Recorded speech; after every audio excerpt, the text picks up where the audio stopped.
Hey everyone, my name is Nick White and I'm the owner of Off Leash Canine Training.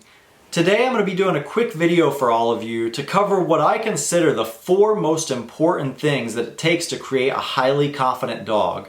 Those things are socialization, noise desensitization, object desensitization, and obedience. This is something that I could literally speak hours about. However, for the sake of this video, we're going to get through these main key elements in just a few minutes. The first topic I will be discussing is socialization. Socialization is probably the most important element in the confidence building process. This should take place ideally at 8 to 12 weeks old. Socialization is essentially getting your dog around as many dogs, animals, and people as humanly possible. Everyone knows to socialize their dog, but not everyone does it with a wide variety like they should.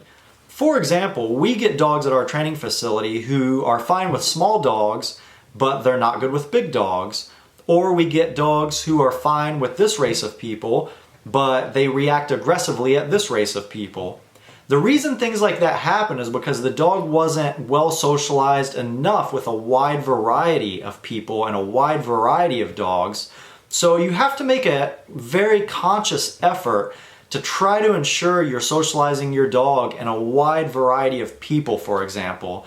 So try to take them places outside of maybe where you live or where your friends are, and try to really get them well socialized with different races of people, people who are dressed differently, people who look differently.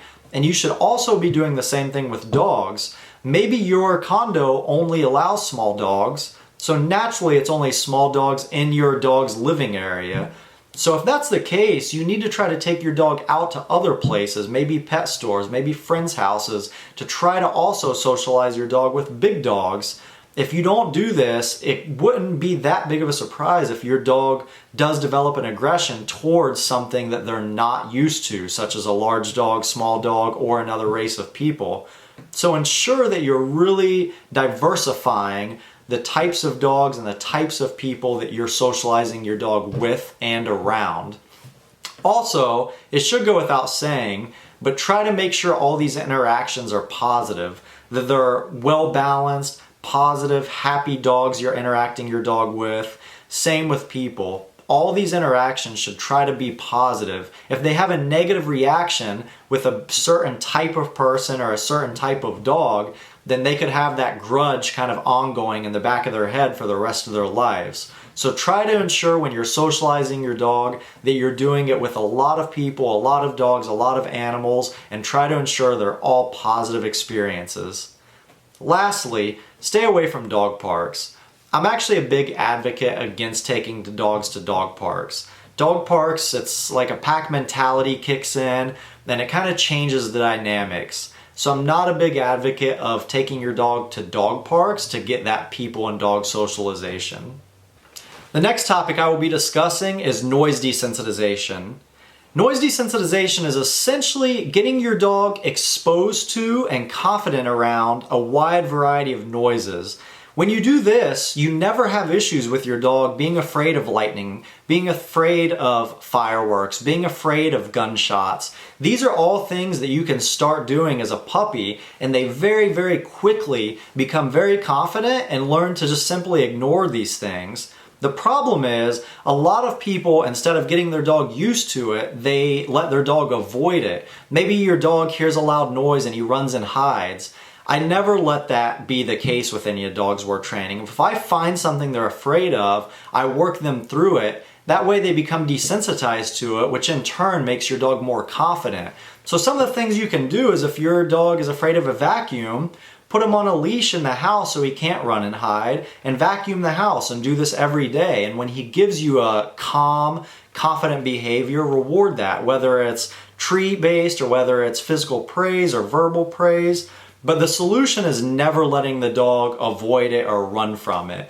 Because eventually you're going to run into a real world scenario where you can't just simply tuck the dog away. They're going to get out in your backyard maybe, hear that firework on 4th of July, jump the fence, take off running, and maybe you'll never see them again. So the key is to build their confidence and work them through it versus letting them avoid it or letting them hide from it. We have a lot of videos where you can see this done on our YouTube channel as well. And a lot of it's just slowly building your dog up to that noise. Maybe have your dog on a place or a sit and shoot a gun 75 yards away. Get them used to that. Then 50, then 30, then 25, then 10, then 5. And over a very, very quick period of time, you can literally be shooting a gun or a firework or something like this a foot from your dog, and they literally will completely ignore it. So the key is to build up your dog's confidence around noises, and that's a very important part of the confidence building process in your dog. Next, we'll be discussing object desensitization. Object desensitization is pretty simple. It's just the act of getting your dog used to different terrain changes, different feels on their feet, different textures, different surfaces. So with object desensitization, what you can see a lot in our videos is the place command. The place command is essentially object desensitization. As you will see in some of our videos, we take dogs who initially are afraid to walk onto a wooden platform that's 6 inches tall. You'll literally see them planting their feet, fighting it, and then you'll see their after video where they're jumping up, placing on fire hydrants, where they're jumping and sitting on fire hydrants and 5-foot tall platforms and 3-inch wide walls. So all of this is because instead of letting the dog avoid what they're afraid of, we instead worked them through it and built their confidence up. So we took a dog who is scared and skittish of getting on this new thing to now they're just doing mind-blowing things, and this is all happening in 3 or 4 days or even less, sometimes an hour. So again, when it comes to different objects, try to expose your dog to as many objects, as many heights, as many textures, as many surfaces as humanly possible. We get dogs who are afraid of tile floors, who are afraid to go up and down stairs, dogs who are afraid to jump in the back of the vehicle. All of these things are based off lack of object desensitization.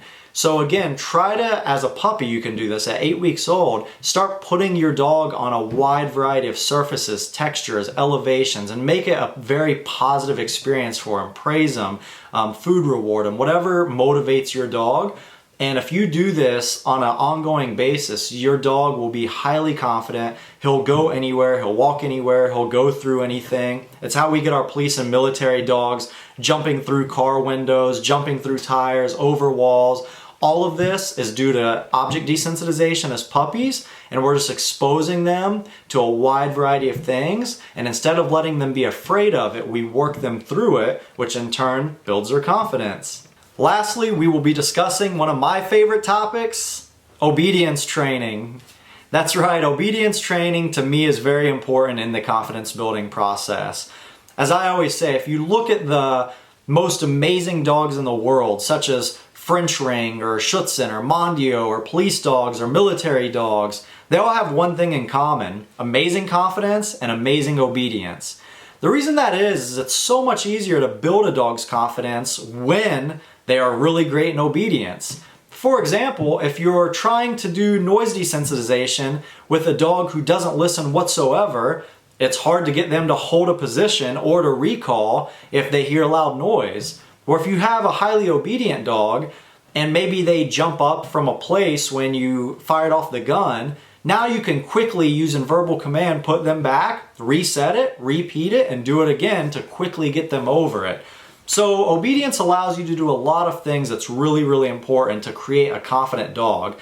Things such as door manners, things such as take your dog new places to expose it to different noises, objects, and people. No one wants to take a dog to a wide variety of places that's dragging them down the street and doesn't listen. So obedience, just kind of by doing it as a byproduct, you're creating a more confident dog because it's getting them mentally stimulated, physically stimulated. You're taking them to more places because they're a pleasure to be around. So obedience is a really important part of the confidence building process. What I say all the time is if you show me a highly obedient, well socialized, really desensitized dog, it's almost very, very slim that you'll ever have any major issues with the dog if you stuck to those main key elements of confidence building. Again, guys, I could talk about confidence building for hours on end, and I only have a few minutes. So I hope you enjoyed this video, and I hope you start applying these 4 key elements in your dog's life. It's never ever too late. Ideally, start as a puppy, but again, you can have a 10-year-old dog and start doing these things now with success. Enjoy.